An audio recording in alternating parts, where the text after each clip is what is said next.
Good afternoon. Good afternoon, everyone. It's Alviana, the owner of Black Nurse Entrepreneurs, known to you as the premier networking organization for Black nurses interested in launching, building, and growing their entrepreneurial endeavors worldwide. I am happy to kick off our week 2 of interviews with our amazing takeover speakers. I want you to tune in. We have another phenomenal speaker that will be joining us by the name of the Dr. Sandra Cleveland. So I'm going to go grab her. She is going to come to us and bless our stage, but also give us a sneak peek on today. So let me grab my sister and let her tell you a little bit about herself. So here she is here. Hi, Queen Dr. Sandra. How are you? Up, Queen Alviana, the GOAT. The GOAT. So I always start this off by saying, I've already introduced you, but I believe you can tell your story better than I can. So tell us a little bit about the Dr. Cleveland. The Dr. Cleveland. Hey, everybody. First and foremost, thanks for having me here. But, my story getting to the doctor stage was more than a notion. So some of you may have heard my story before, but my story is I was working on my PhD program at a brick and mortar university. And I had gone through, I had classes, I had gone through all their classwork. And the way the PhD program is set up, you do all your classwork first, and then you have to do what are called your competency exams. Consisted of 2 of them, and then you were allowed to go into your dissertation if you passed those. And so I had gone through all of my coursework, and I had gotten through the first exam. But during that time, I was pregnant with my daughter. And because I was having difficulties at that time, I was on bed rest with my baby girl. And so I was on bed rest with her for 8.5 months, like really and truly. So I was basically 3 months on. And so about that time when I had gone bed rest was as I had completed the first half of the competency exam. Came back, I had to take off the year based as a result of that, because it was basically through the whole academic year. When I returned back, they really didn't honor all the paperwork that went into taking that leave of absence. And I literally had to leave the university. Mind you, going through all the coursework, like I had done all the classes and everything. And so I got really sad about it because, I put in all this time and effort, and, all of us as we're working through school and we're wondering, like, what are we doing? What am I doing here? And like the student loans are, in the back of my mind, like I've done all this work. And then I got mad. And then I in terms of the mad, it was more like, oh, you think you got me, but you don't. Let's get this really, really, figured out with that. You don't have me like that. And so I called school, and literally within the next week, I got into their program. Like I got all set up during the next 2 days. I called after, got all my coursework ready. I had to retake a number of courses again before I could go into the next phase with the dissertation. But all of that to say, I still gained lessons out of that. And so for me, what the lessons were is that there is still that measure of consistency that needs to be there. And I get to know in me, like what I had to have to maintain that consistency.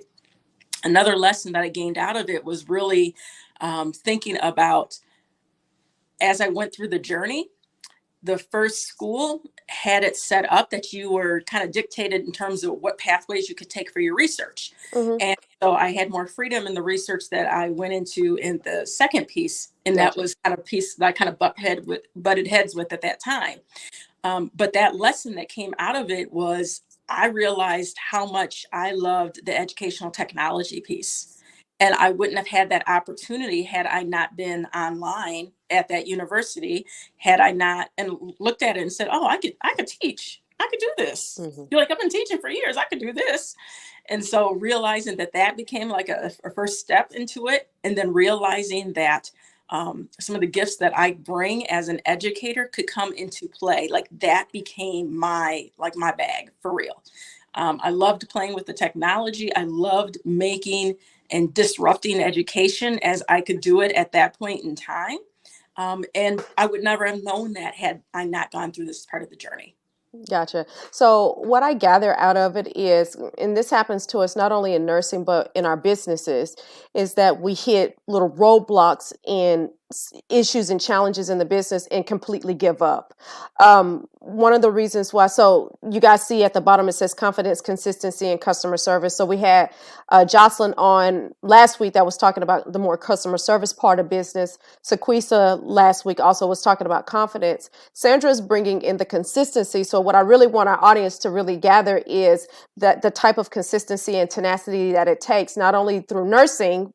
A lot of us have it in nursing, but we don't transfer it necessarily over into the business world. You know, the first no, and it's like, oh, that's it, I'm going back to the floor type of thing.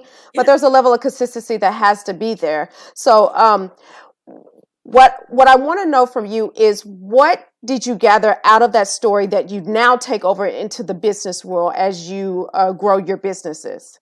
You know what? I had to learn to be confident in the gifts I had.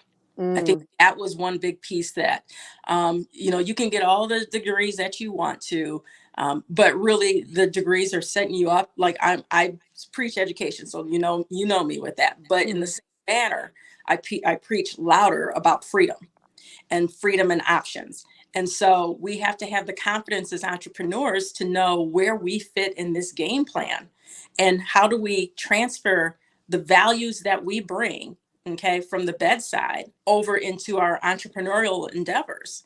And so it took me a while to like accept it.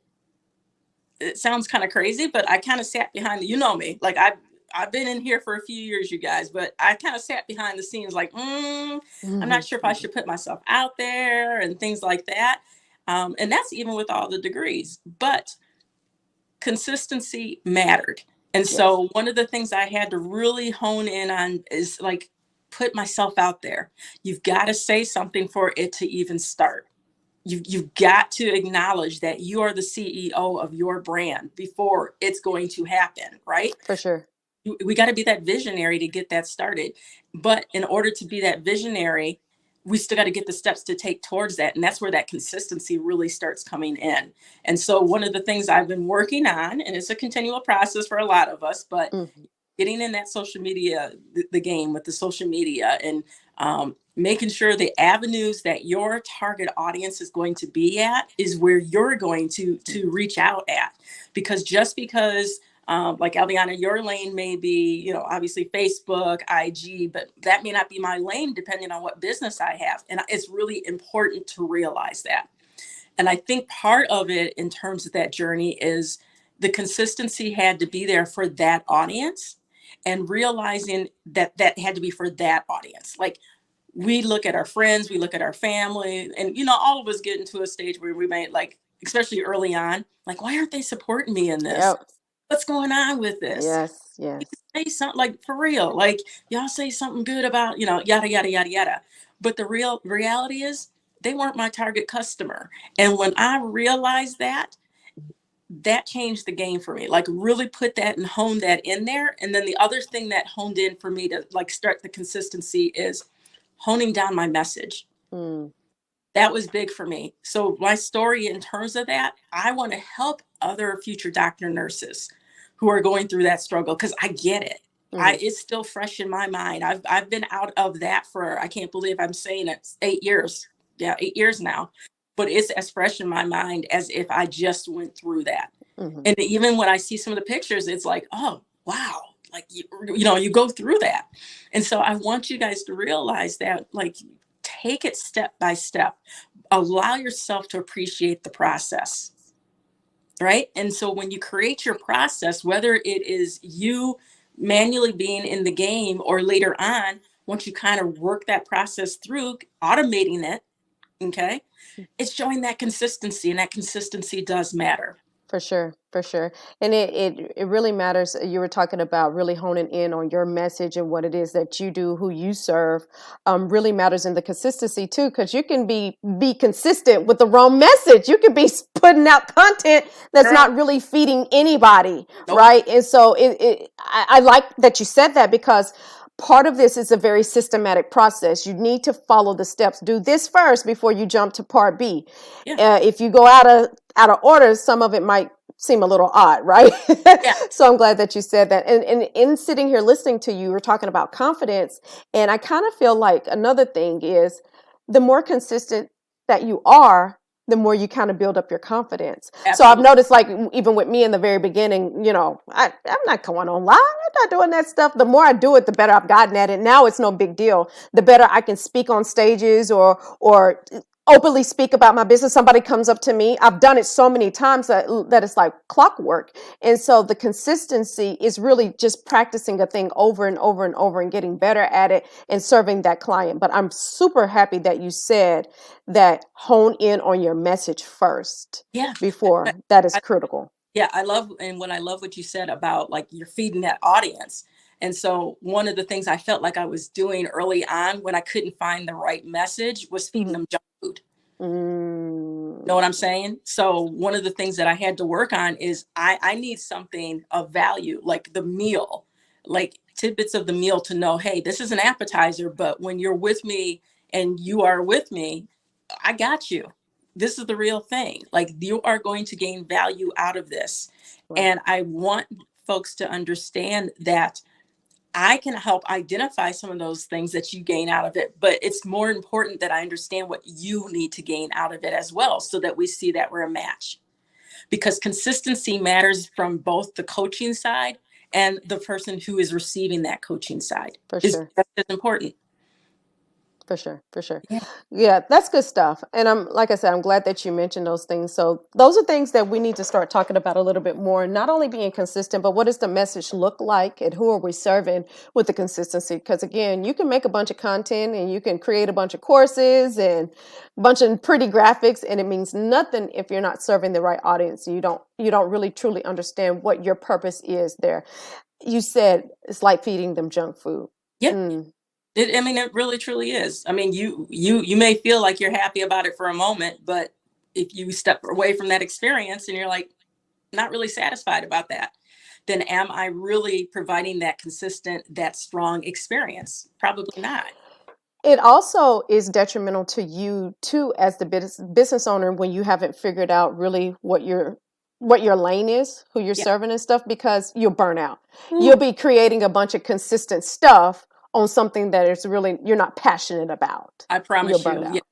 You and you know with my story with that too. I think that was part of a challenge that I think many of us take on. And one of the things that helped me out is in all the lanes that I had to find my consistent theme. Mm-hmm. To, like behind the scene for that. And so once I understood that theme for me, like what I wanted to really hone in on and then bring out for my customers, Mm-hmm. it changed it for me. It changed like the perspective for me. And it changed it and related it back to, like you said, the confidence. Like now I'm like, yeah, I got that. Yeah. Yes, ma'am. I could do that. What do you mean? I can do this. Right. Yes, I can make planes fly up and all this stuff. But that's right. So yeah. So you talked about you yourself identifying what your thing was, your lane. What do you think that is? What do you feel like you're most confident and consistent in? I am that I'm really that behind the scenes gal who is the tech, like the tech person behind the scenes. Mm-hmm. And I don't mean like social media. I give those who are the gurus for social media all your props in the world, but I promise you I can play with the tech. And one of the things that I'm bringing forth is gamification. Right. And the things that I really want us to be able to do is take our business experiences up to the next level. And Mm-hmm. so you'll see stuff coming out towards that, related to that, because I think that sometimes we look at the big companies and like, we can't do that, but really we totally can. Mm-hmm. We need to put it in our perspective. And like the message is still the key thing. Right? Gamification is a tool to make that message happen, make that message pop. But the message still has to be there, and it still has to be for that right customer. That's good stuff. That's good stuff.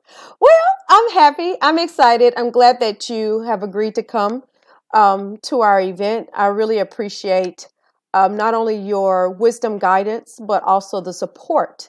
The support is crucial. I cannot thank you enough for the things that you've done for this company, for myself, the audience, being the audience behind the scenes. You're very quiet sometimes, but we have to pull you out. You said you like to be behind the scenes, so we appreciate that. But it takes both people in the front and in the back that help us out in order for us to collectively grow as a community. So I honor and respect your knowledge, your wisdom, your friendship, and your support in this company. And I look forward to seeing you. So those of you who are watching now, look, I'm going to put up a message here. Of course, Viola would say two of her favorite people, of course. Hi, Dr. V. We see you. If you're watching now, drop us some heart, drop us some love, so that we know that you're watching. If you're watching the replay, make sure you let us know that also. I wanted to remind everyone that our tickets are still available. We would love to see you in person.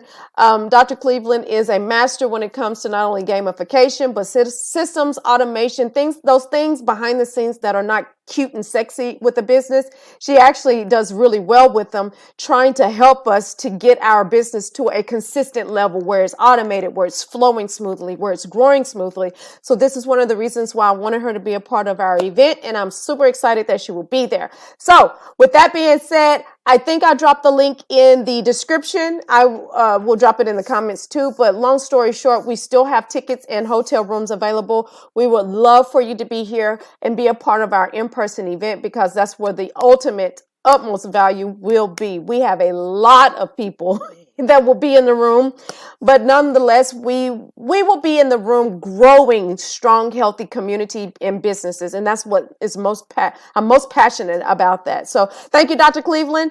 I appreciate you, sister. And I will see you in a few weeks. Okay. All right. Bye, everyone.